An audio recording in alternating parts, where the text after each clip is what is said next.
आज जनाब उद्धव ठाकरेजींनी जे पत्रकार परिषद घेतली, जे आज सांगतात आहे की 80 वर्ष जुनं जे हनुमानजीचं मंदिर आहे रेल्वे डिपार्टमेंटची जाग्यावर, त्याच्याकरिता त्यांचं प्रेम बाहेर येत आहे आणि त्याच्याकरिता त्यांनी पत्रकार परिषद घेतली। तर माझा प्रश्न आहे जनाब उद्धव ठाकरेजींना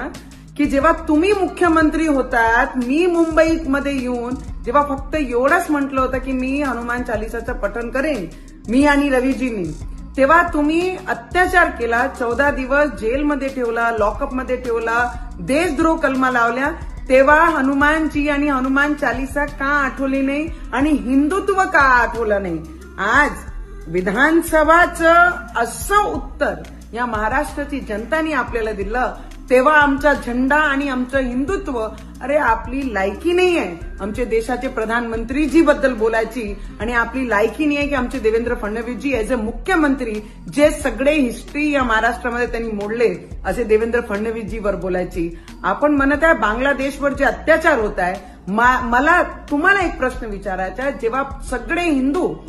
एक झाले आणि पूर्ण महाराष्ट्रामध्ये जेव्हा ते निषेध रॅल्या काढत होते, तेव्हा उद्धवजी आपल्याला माझा प्रश्न आहे, तेव्हा एकही रॅलीमध्ये आपण का निषेध करण्याकरिता आपण पोचले नाही?